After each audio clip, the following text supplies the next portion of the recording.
Alors bonjour tout le monde, bienvenue dans cette nouvelle entrevue sortie de zone. Je suis aujourd'hui avec mon ami Steve Deschaines. Steve qui a été, à l'époque, il y a quand même longtemps, chauffeur de train.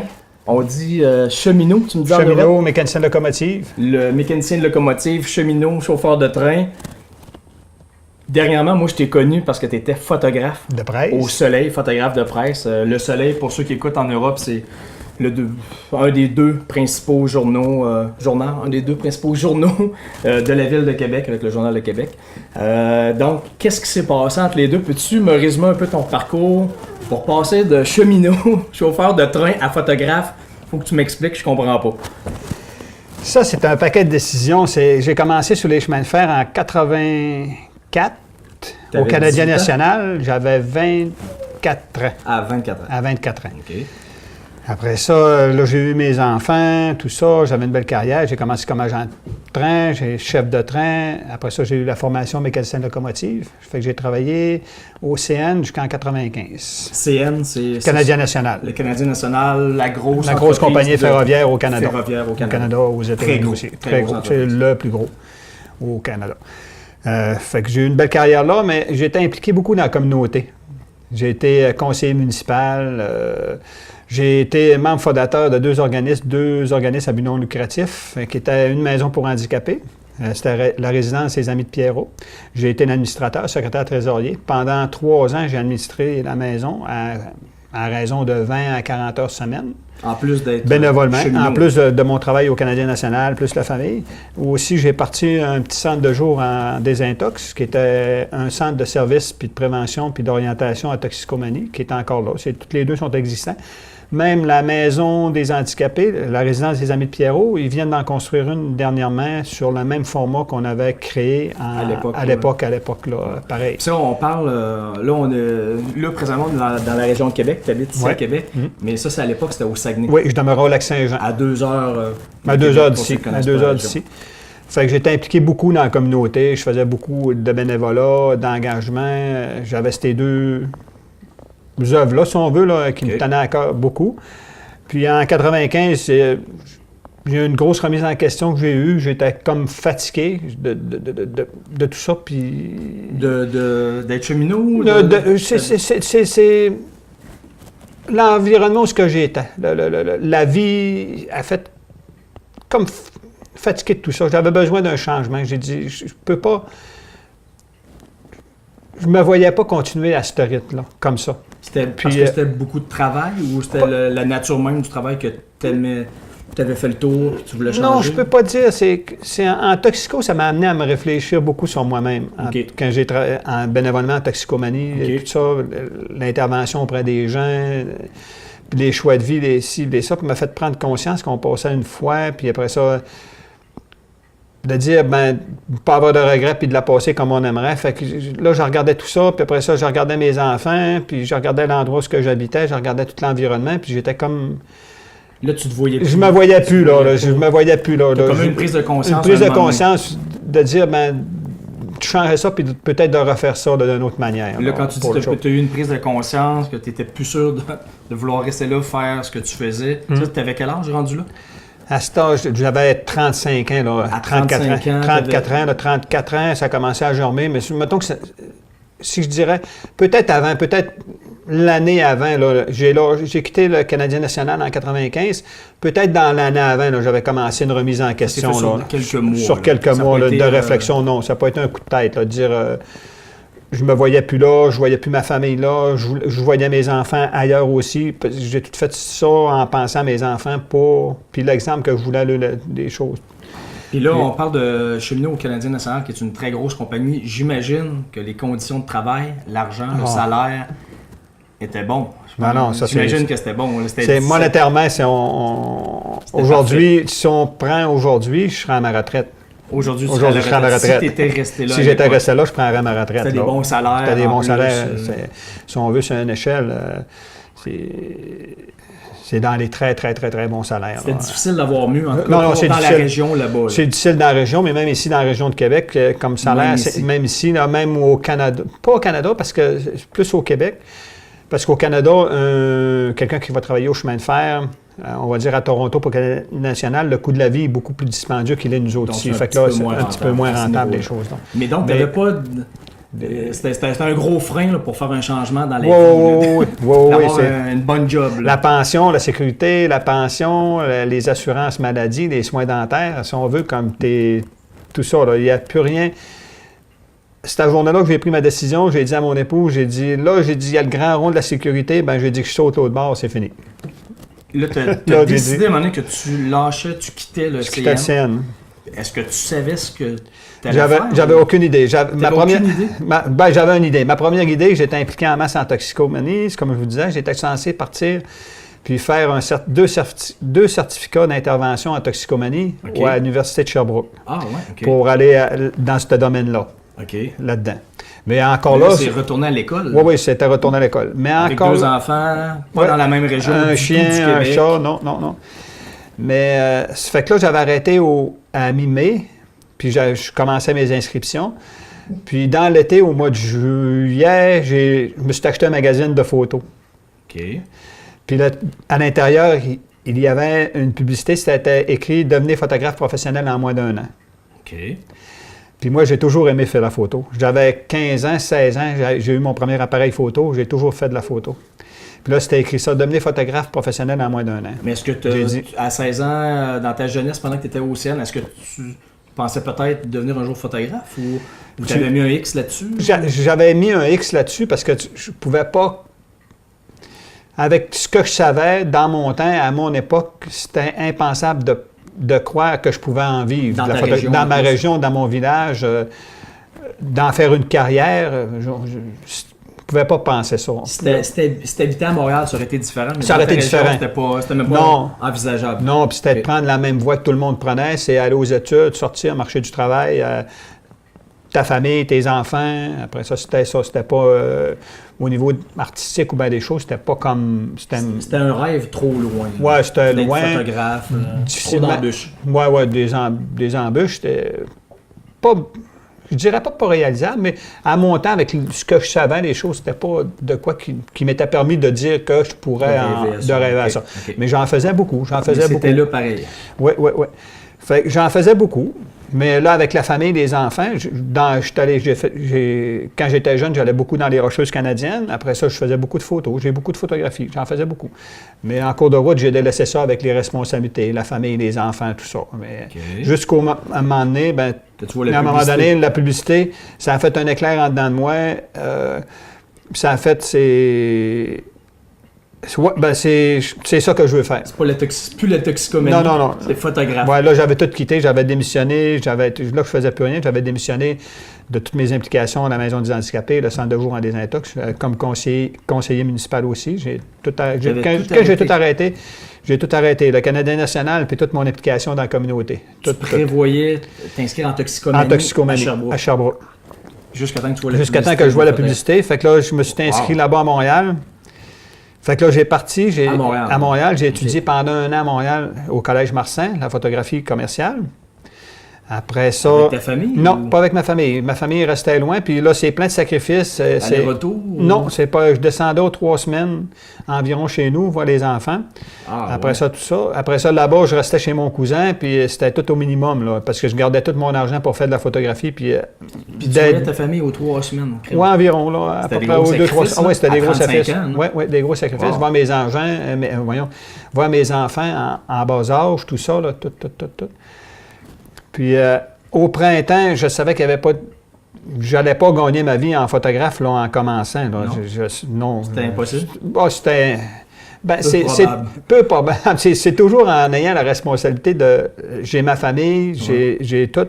Moi, j'ai tout le temps fait ça en me disant que je ne perdrai pas ce que j'ai. Oui, je comprends. Je veux pas perdre ce que j'ai. Là. Je veux dire, je fais des changements, mais je suis conscient que je ne veux pas perdre ce que j'ai non plus. Là. Pour moi, la famille, les enfants, ils n'ont pas à subir tout ça, les contre-coups de...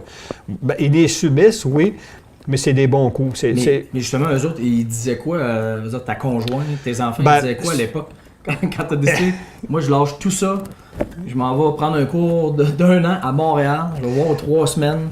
Qu'est-ce qu'ils disaient? Les enfants, pouvais pas... T'es trop jeune? T'es trop jeune pour Okay. peut-être en avoir conscience. Aujourd'hui, peut-être qu'il pourrait en parler et dire « ça n'avait pas de sens ce que tu as fait ».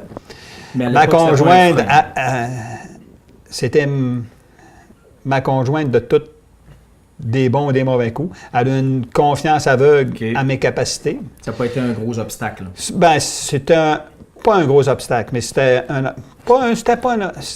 plus la crainte, la peur qu'elle a. Même aujourd'hui encore, elle est craintive, elle a peur aussi des choses. Mais elle t'avait encouragé là-dedans? Oui. Quand même, elle t'avait pas empêché. Non, elle savait que c'était fini. C'était fini. Elle savait que c'était fini, il n'y avait pas de doute. Il n'y avait pas de choix. Non, il n'y avait pas de doute. Okay. Fait que là, j'ai terminé mes études. Après ça, je savais qu'il n'y avait pas de travail là-dedans. Je suis reparti travailler sur les chemins de fer pour la QNCL, la Renard. Tu es revenu dans ta région? Dans ma région. Après ça, je suis reparti sur la Côte-Nord. 1 an de temps. Encore comme cheminot? Encore comme cheminot, conduire les trains pendant 1 an de temps. Mais là, est-ce que c'était un échec de devenir photographe? Est-ce que dans ta tête, tu te disais, bon, ben, je suis allé à l'école, ça servait à rien, j'ai essayé, puis j'ai pas de contrat?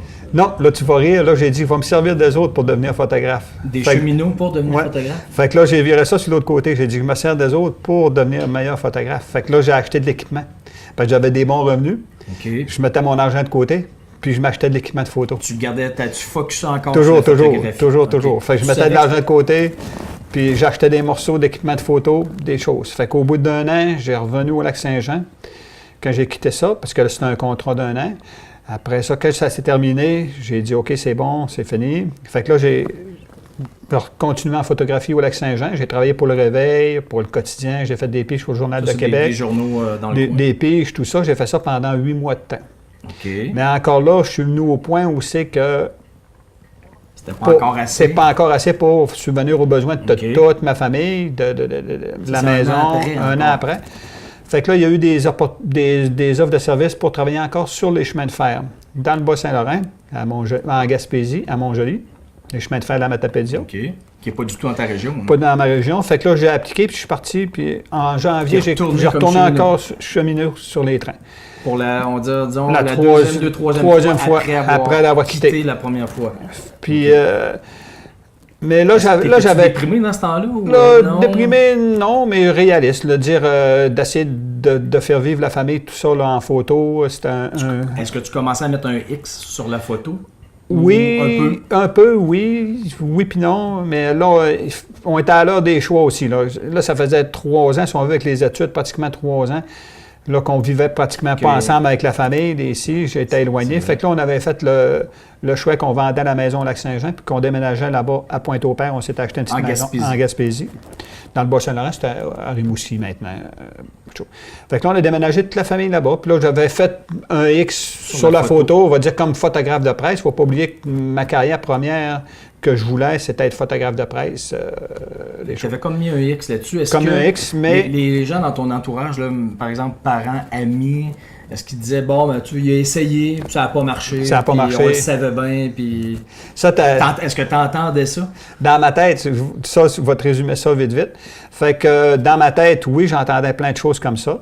Mais en janvier, j'ai eu un ami qui me parlait que le sous-contractant qui travaillait pour Le Soleil comme photographe, le contracteur, avait besoin de photographes. Fait que je l'ai appelé, puis j'ai été convoqué, j'ai passé une entrevue, puis j'ai été retenu pour le poste. Ça, c'était à quel âge, ça? Là, c'était à 38 ans. Là, tu es rendu à 38 ans, tu viens d'appliquer sur un poste de photographe de presse. 39 ans. La job que tu rêves. Oui. Puis tu l'as, c'est à Québec, pour le grand à quotidien Le Soleil. Maintenant, on est déménagé, toute notre famille, là-bas, à Pointe-au-Père.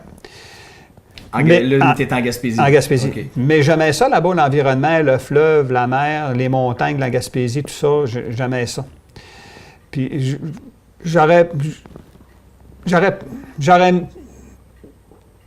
pas détesté y rester. J'étais bien, puis on était bien la famille. Pas avoir eu d'offre de photographe à Québec? C'était correct. Okay. J'aurais continué à faire de la photographie pour m'amuser. Mais quand il est arrivé l'offre... T'étais un Y, là. Là, j'étais un Y. Il fallait que tu choisisses. Puis là, quand j'ai eu la chance d'appliquer, puis j'ai su que j'étais retenu, je dis oui. Puis je peux pas dire non.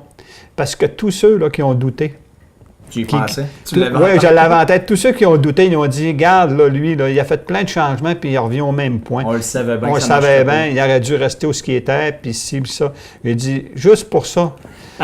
Orgueil. Par orgueil, si on veut, ouais. mais par plaisir aussi, parce que je fais ce que j'aime. Mais il y avait ça aussi pour dire à tous ceux qui ont douté, de dire, ben vous êtes trompés, je l'ai.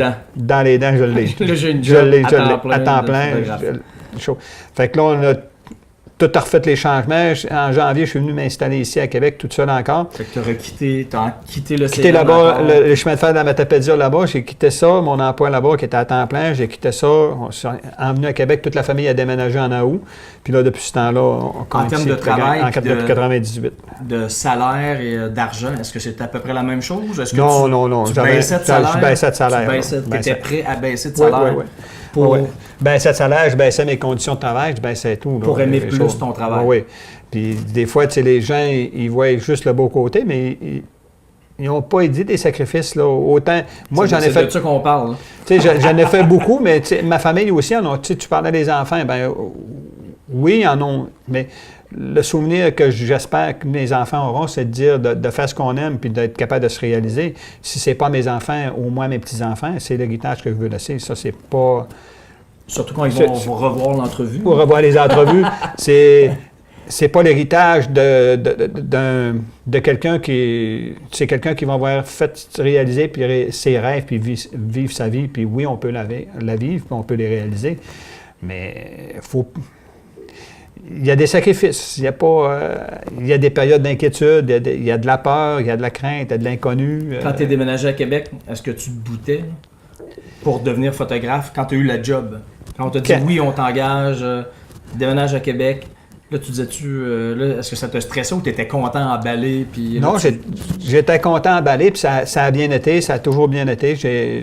Depuis que je suis photographe, à temps plein, si on veut, là, ça va toujours bien. J'ai remporté, ça fait 10 ans que je remporte, je fais beaucoup de la presse. Pour la presse, j'ai été retenu par des équipes sportives, les Remparts de Québec, le Rouge et Or, football, pour mes images, tout ça. Après ça, pour plein d'autres magazines, Vélo Mag, Géo plein air, ou plein de choses. J'ai plein de collaborations dans diverses revues des magazines québécois.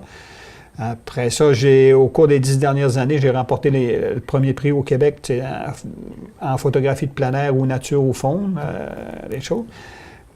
Encore là, cette année, j'ai ma photo pour le concours de cet automne. Je suis prêt, là. Okay. Non, j'ai aucun regret. Donc, tu as eu une très belle carrière de photographe. Oui, j'ai une belle carrière. Là, tu as commencé à mon officiellement à 38 ans comme photographe au soleil. Ouais. Aujourd'hui, tu es rendu à 54 ans. 54 ans, donc ça fait 16 ans. Oui. Tu as travaillé 15 ans au soleil. Dernièrement, il y a eu des changements au soleil. Tu n'es plus au soleil, tu es photographe pigiste à ton compte. À mon compte, à temps plein. Est-ce que là, on s'entend que c'est comme une nouvelle sortie de zone? Oui, une nouvelle sortie de zone. Tu n'as pas nécessairement choisi parce que ça, c'est la réalité, c'est le contexte qui a fait que c'est comme ça aujourd'hui. Admettons, aujourd'hui, est-ce que tu te dis, parce qu'on parlait là, avant l'entrevue que tes fils qui travaillent encore pour l'OCN mes connaissent fils, des hommes qui travaillaient avec toi à l'époque, puis aujourd'hui sont tous à la retraite. Oui. En tout cas, une pratiquement. grande partie, s'ils ne sont pas, ils sont en voie de l'aide à la retraite. Admettons, là, aujourd'hui, est-ce que tu te dis, Colin, est-ce que j'aurais dû rester peut-être au CN, je serais aujourd'hui à la retraite, plein d'argent, rien à faire, je ferais ce que je veux, puis est-ce que tu te dis ça des fois ou pas vraiment? Pas vraiment. Pas vraiment. Il y a des journées peut-être aussi que ça va moins bien, je peux me le dire, mais il arrive un événement dans la journée qui me rappelle de dire... j'aime la photo. J'aime la photo. Qui me rappelle de dire... quand j'ai dormi à Belle-Étoile sur le Mont Albert en Gaspésie dernièrement 2 nuits, puis il n'y a pas personne qui pourrait me voler ce moment-là. Si tu avais été cheminot, j'aurais pas vécu ça.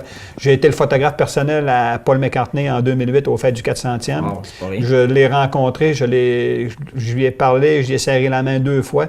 Fait que c'est des choses que ça ne m'aurait pas permis. Tu n'aurais jamais vécu ça, c'est certain. J'ai vécu des voyages par la photographie, j'ai vu des belles choses par la photographie, je vais en avoir encore, puis je vais en découvrir encore, que je n'aurais pas découvert en étant resté peut-être cheminot ou des choses. Puis même en faisant moins d'argent? En faisant moins d'argent que cheminot. Pas grave. C'est pas grave. Puis je me dis que le bon temps que j'ai encore devant moi va m'amener à en avoir encore beaucoup de belles choses. Il te reste encore plusieurs années. Plusieurs années.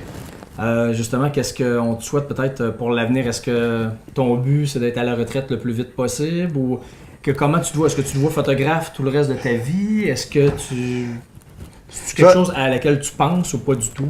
Il y a des choses... comment je dirais? Ça, c'est une parenthèse, mais ma mère disait...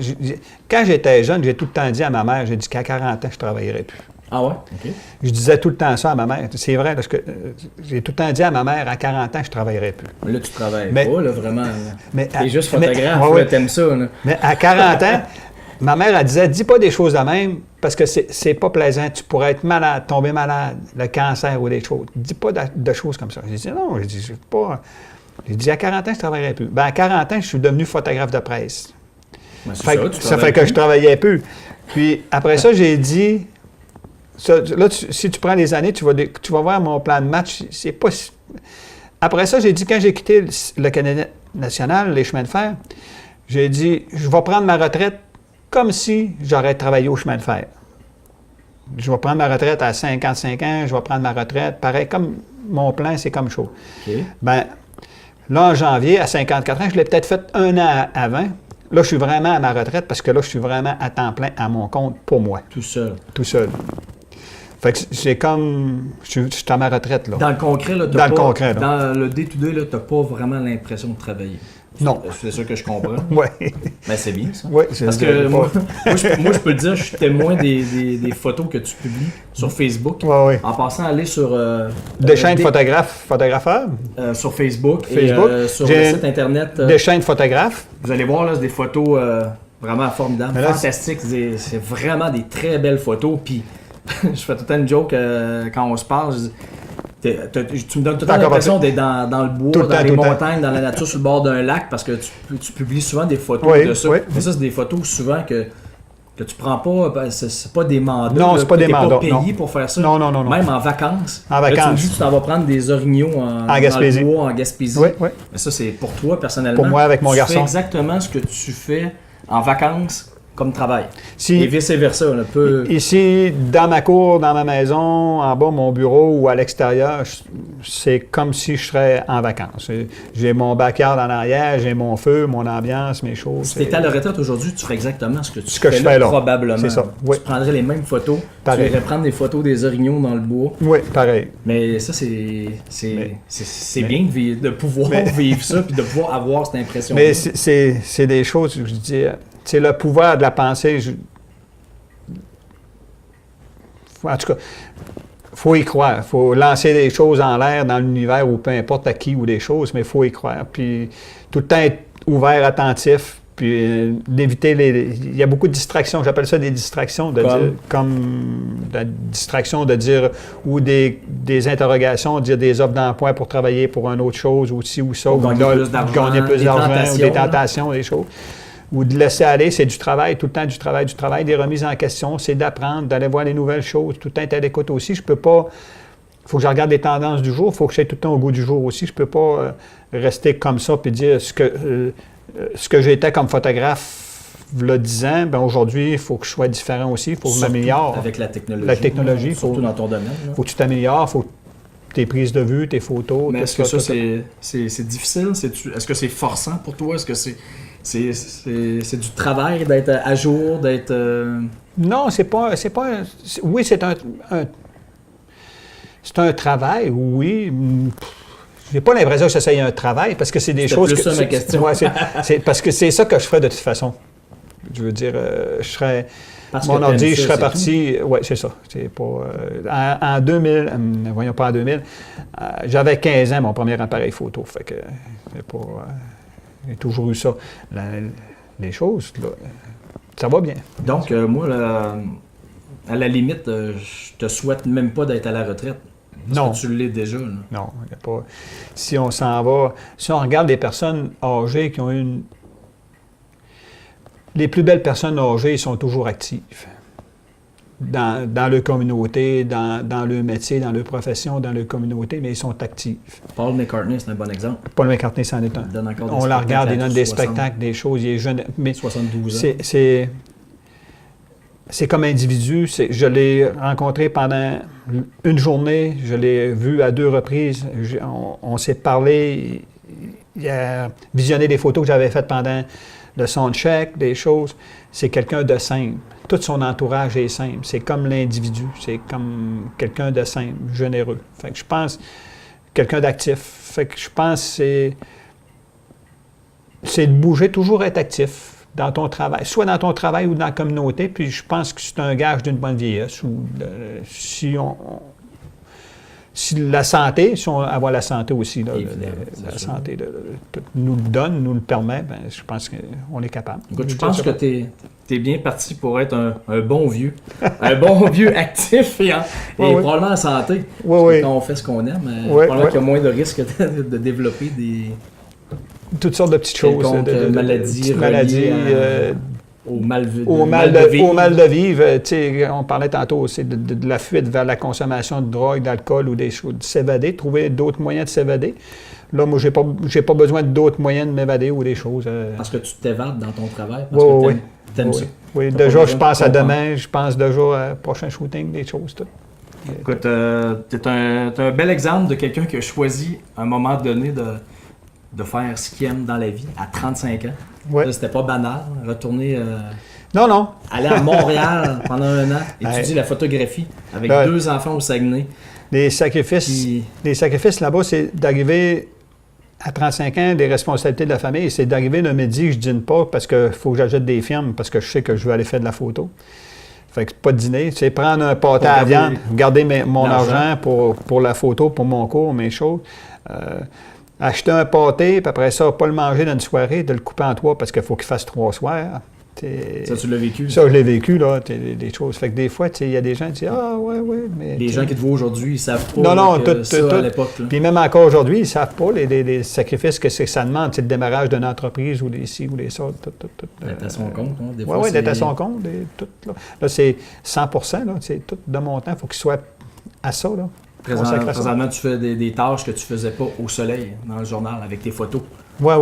Comme les retouches ou... la post-production, oui, on le faisait pour le soleil, mais minime, là, les choses. Mais là, aujourd'hui, j'arrive d'un shooting, 5 jours, fait que là, j'ai une grosse post-production à faire.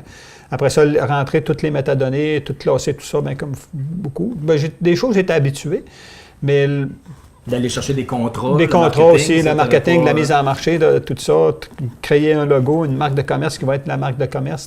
C'est un autre aspect du travail que tu n'avais pas. Que j'avais pas avant. Là. Fait que là, je suis en train de voir ça. Puis là, toute seule, j'y arrive pas. Là, j'ai besoin d'aide, j'ai des amis qui m'aident puis pour m'en aller là-dedans, là, tout ça. Là. Tout partir, tout ça.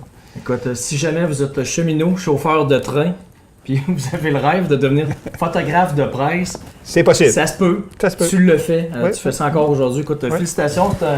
C'est une très belle histoire, puis je te le donne. Merci beaucoup. Je te souhaite, écoute, plein de bonnes années de photographie, puis félicitations encore. Je suis certain que ça va inspirer bien des gens à la maison qui regardent l'entrevue, qui voient que ça se peut. C'est possible. C'est pas facile. Hein? Non. Faut jamais penser que c'est facile. Surtout quand on retourne en arrière, puis t'es redevenu cheminot, t'es retourné photographe, t'es redevenu cheminot, puis ça s'est pas fait comme ça, là, même après un an d'études. Non, puis il y a eu il y a eu plein de choses, plein de défis, des choses, plein d'embûches, puis c'est de persister, puis d'y croire, puis de ne pas le laisser. Le meilleur message, c'est de persister, pas lâcher. Merci beaucoup. C'est moi qui te remercie. Vraiment.